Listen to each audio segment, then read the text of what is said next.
Intentional or not, The Church in the Darkness mirrors the creation of Jonestown, the South American home of the People's Temple Agricultural Project led by the charismatic monster Jim Jones. Paranoid Productions' stealth action game is also set in a South American camp where the Collective Justice Mission, led by siblings Isaac and Rebecca Walker, established Freedom Town after being run out of Oakland, California because of their socialist, pro-agriculture, and heavy Christian practices. The player's role in the game is to control Vic, a relative of a young man named Alex who has fallen in with the group and needs to be removed and brought home at the request of a distant family member. The game is purposely vague about your involvement because it will randomly populate the world each time you play, mixing up the location of Alex as well as other characters whenever you start a new game. The adventure through a literal heart of darkness begins with a breezy character creator that has you specifying Vic's gender and skin color, neither of which have too great of a bearing on how the game is played. Choosing skin color is especially facetious because you never really get a good enough look at the player character as the camera is locked to an overhead view. Once that's done, you can pick a starting item for your first run, which might be a health kit, a distraction item, or tools to disable alarm boxes. You're then dropped off at a random spot situated in the extreme outskirts of Freedom Town, which you will need to return to after finding Alex. You're not truly alone in the mission, as the person putting you on this quest suggests making contact with a particular person to help you find your target. This is more or less optional, as your map points to a general "we think Alex might be here" spot in Freedom Town. However, taking the time to seek these people out rewards you with Alex's pinpoint location. Also, these contacts have quests of their own that work in service to getting you to explore the entire compound to gain deeper insight into its conditions and the mental state of its founders.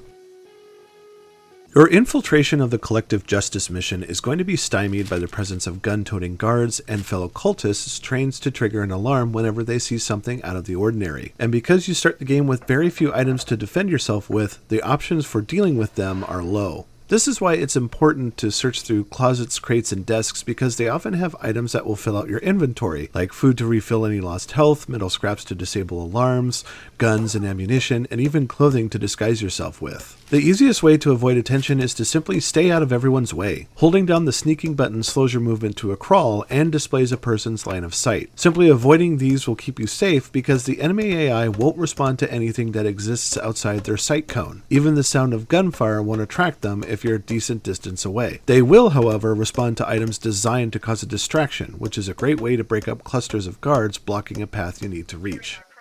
Guards can be taken out simply by shooting them, but if you want to keep things quiet, they can be subdued by lethal or non-lethal methods. Knocking them out means they will eventually get up and remain in play, though you can extend their time out by using chloroform or stashing their bodies in closets and outhouses. Cultists can be treated the same way, though I feel worse about killing them than I do the guards, so I try to keep that at a minimum. If you are spotted and the alarm is triggered, the best thing to do is just run away and find a place to hide as opposed to standing your ground and potentially get blown to bits by a swarm of enemies. Running away is easier since all you have to do is stay out of their line of sight until they get bored and go back to patrolling the area.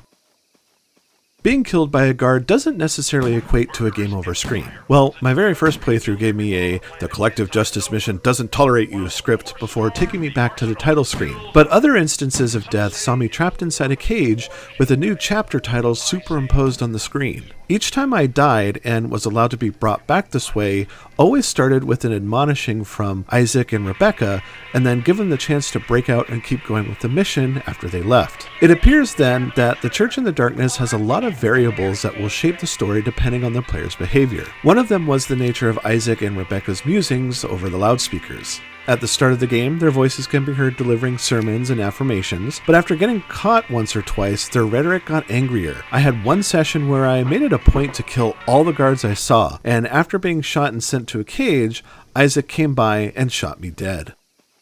The Church in the Darkness is one of those games where what you get out of it is entirely dependent on how much work you're willing to put in. Rescuing Alex is easy. Just find out where he's hanging out, subdue and carry him all the way back to the infiltration point, and you're done. The journey back is probably the most stress-inducing portion of the game because Vic moves slower than normal when carrying a body, and with the guards on high alert, you're not going to have too easy of a time. Still, there are ways to take advantage of the enemy's inability to see outside their line of sight and get by relatively unnoticed. Limiting your session to getting in and out does cause you to miss out on a whole lot of stuff. There's more to Freedom Town going on than meets the eye, and only by seeking out and assisting allies and rifling through desks for articles, letters, and secret reports, a larger picture begins to unfold. Even picking up an innocuous item offers a pretty big suggestion of how things might go down. Not only do these scraps of information reveal backstory, but points to something big happening on the horizon, which puts the player in the position to possibly prevent it, or, dare I say,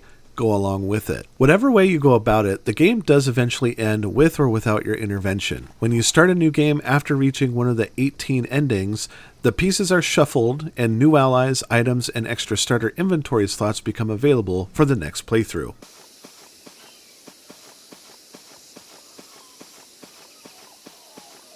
My God, they're killing us. They're really killing us. This place was supposed to be safe.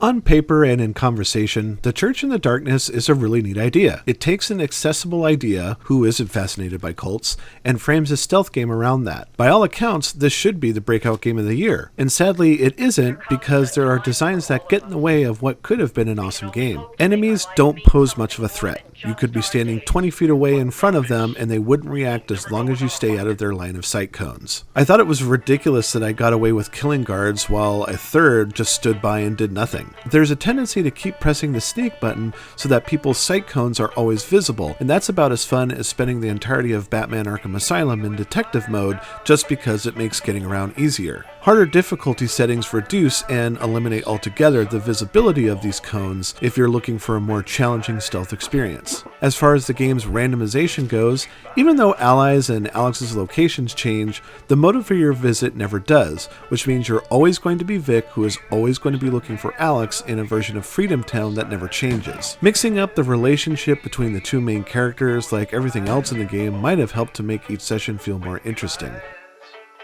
You won't find many games on the market that take on the subject of religious cults and presents them in an all-too-real light. In that regard, The Church in the Darkness does well by its subject matter, allowing you to investigate Freedom Town in a way that might actually change the way you look at people who make up the collective justice mission. I like that your actions have an effect on the compound, though sometimes that can be hard to discern if you're wearing blinders by sticking to the main objective.